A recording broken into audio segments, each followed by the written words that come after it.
Hello and welcome, I'm Tafarag Damoum. A landmine victim, my guest today moved forward, establishing an organization that would help address the problems created by unexploded ordnances. What do they do, and what are the challenges they face? Bekele Gonfa, a very warm welcome to the program. Thank you for having me.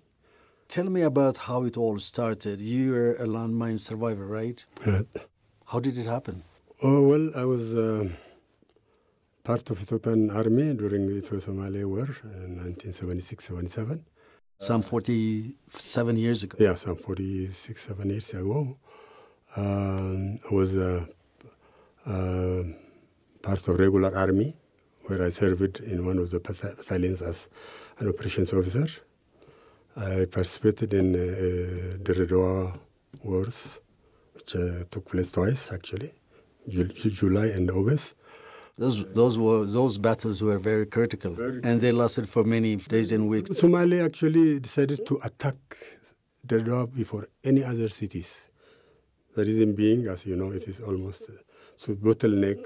The southern part is the northern part. Once it occupies Redwa, it's very simple to come up on the Dongogo road and close the road to Ogaden and Harar, and that would have been simple for them. But they didn't make it actually because of our strive and strength.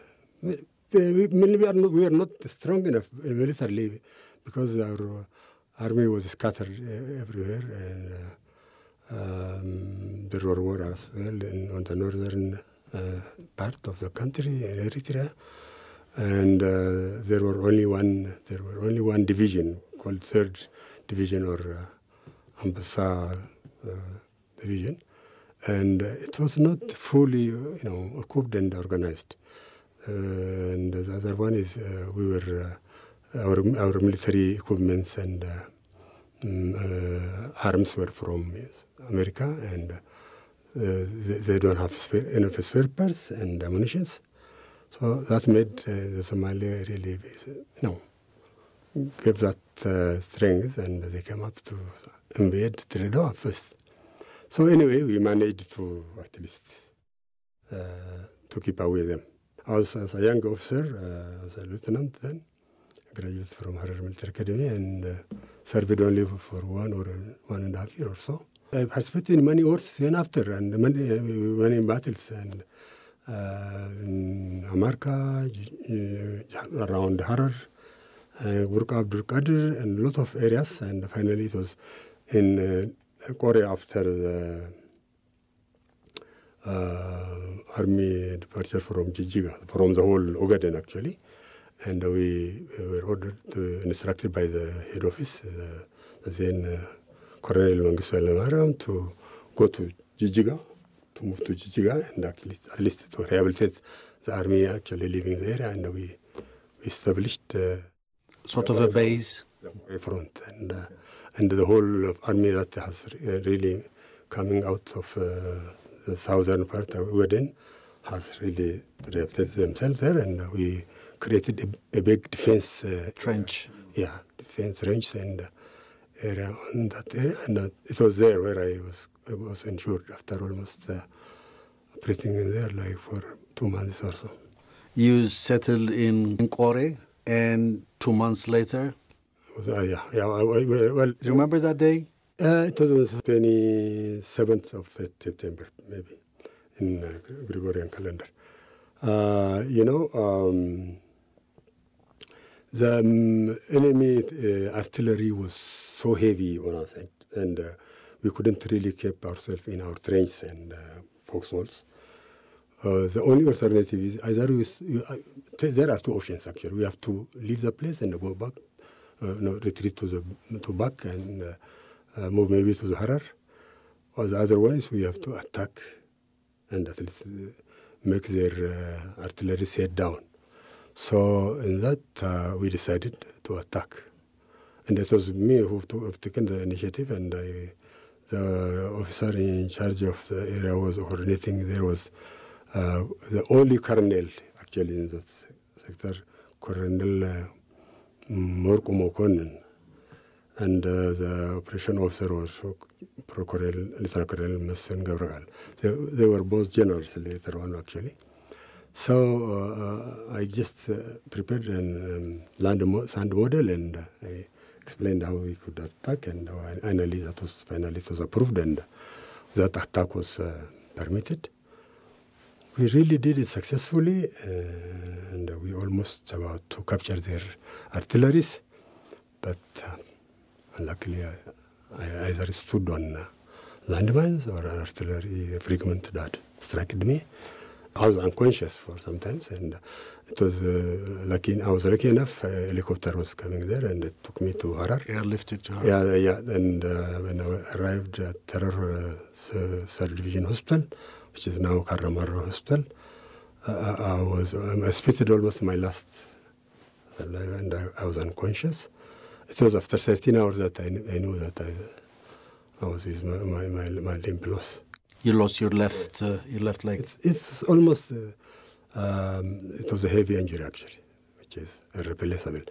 And the blood was, Non-stop. Non-stop, because almost all the vessels were, and artilleries were cut. And I was lucky enough because... you were lucky enough that you felt that you were lucky enough because you survived. I survived, yeah. And you were in good hands in hospital environment and so on. But there is also that other side to that story. You've lost a part of your body, which is a significant one. What was the feeling like when you felt when you realized that that actually happened to you? You know, I lost 3 of my friends in that area before my injury, actually. So they lost their lives.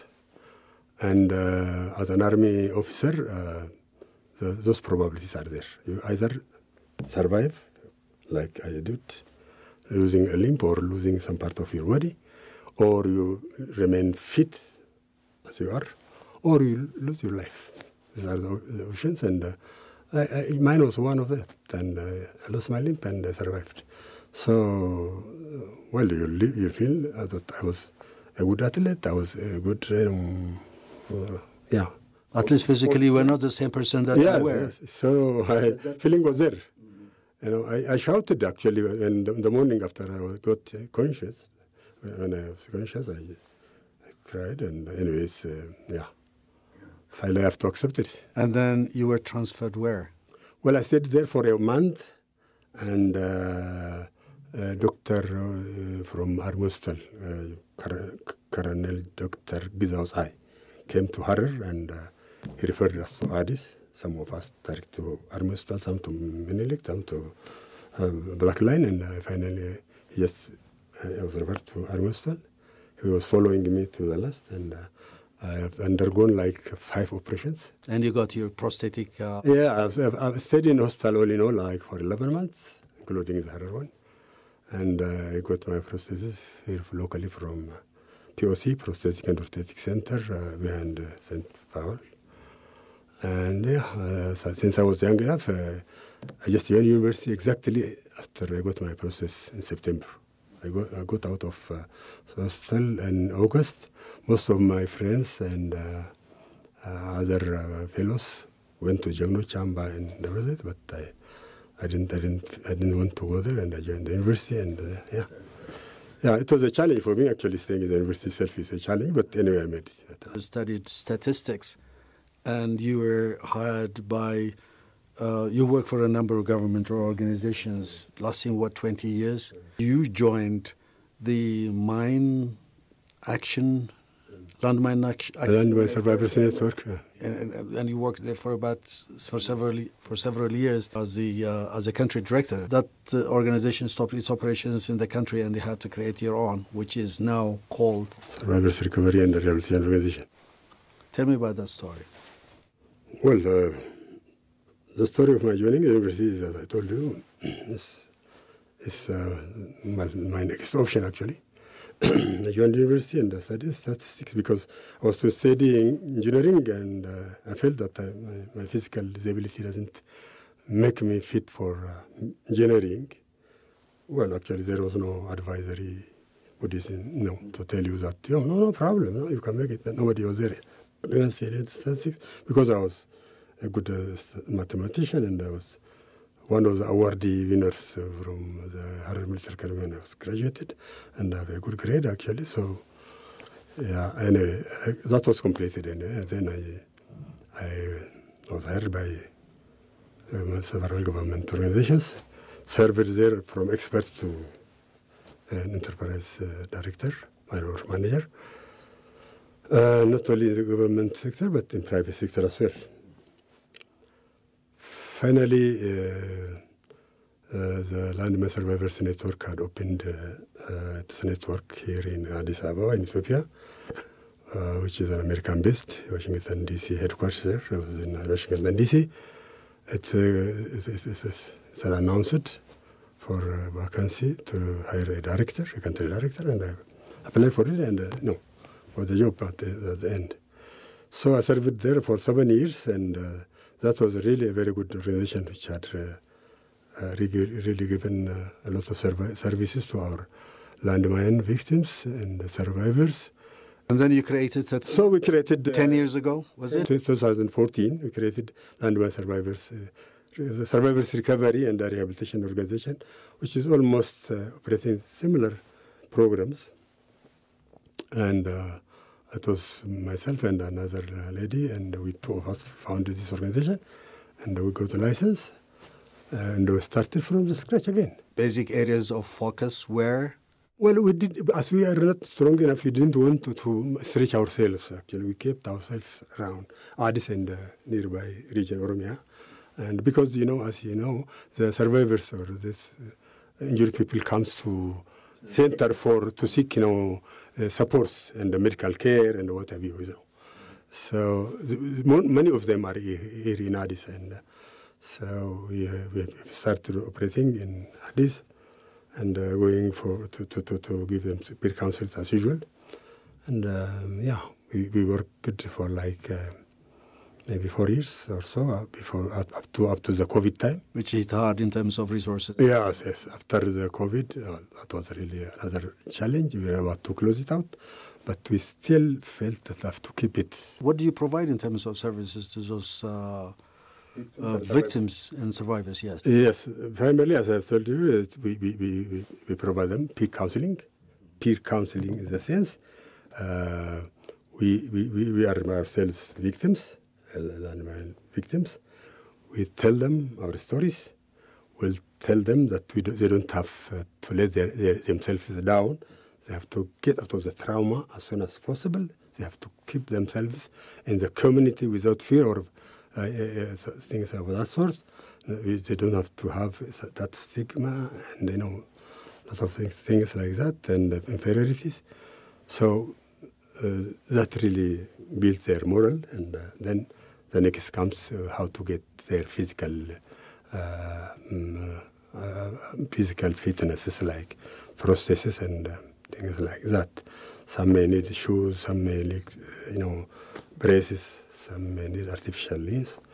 So you make those available? We'll link them to the service providers, and in most cases they get free of charge, and if they don't get it, we used to provide them without buying them, pay the cost of the processes. And next comes social integration, actually. They have to mix with the community, and we have to aware as well the community. We have to aware the community, and at the same time, both in media and by physical presence, and sometimes calling for meetings and conferences. So the other one is we, tell the survivors themselves to be strong enough and ask for their full rights. And which means? Yeah, we advocate, actually. They have to ask what they need. Like, for example, if they want to be employed, they have to go and ask if they have the qualification particularly. Do that conversation with government agencies, with NGOs and so on? Definitely, yes. So do people consider the problems that those victims face seriously? Well, when you tell them, they appreciate and they consider, but in reality, not really, in most cases. The only thing is there are some who are really good enough and who really appreciate and give priorities to them, and There are some who just say. I assume that there are several victims and survivors who do not have the resources to get started. Do you participate in that? Yes, we do provide. We have the fund. We support them by providing them seed money, startup capital, and actually not only that, we train them in skill development by inviting some skilled people. Like in what? Can you give me an example where you've succeeded? Yes. Here in Addis, in several sub-cities. What are they doing? Well, they start small businesses, whatever businesses they want to do, either in groups or in private, personally. And the local government provide them workplaces. Could be a small shelter, something like that. If they have sheds, they provide them sheds. And the only thing we do is we provide them, like for example, if somebody wants to do merchandise business, we buy them. The amount is limited, actually. Whatever that amount, buys for them, we buy. We don't give them money in cash. We buy that type of merchandise and put in their workplaces, and they make a follow-up, and we, provide them, how to keep bookkeepings and how to record, sales and purchases. So, yeah. What are the challenges that you face, you as an organization? Yeah, we face two things. Number one, the survivors themselves, after we support them, they don't really, move as we advised them to do so. Sometimes they just leave that, and sometimes even sell or, finish it and remain, bare hands. And the other one is the government may not really give the support as it should be. And sometimes, even very currently, we have some survivors to be supported in Dukam and Shoftu.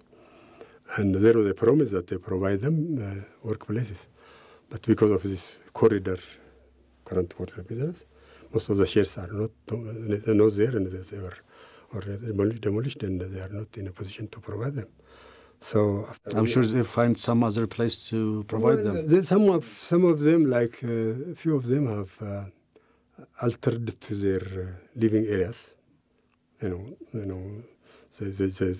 started doing the business from their home, and like 4 of them joined and started working at one individual's house areas.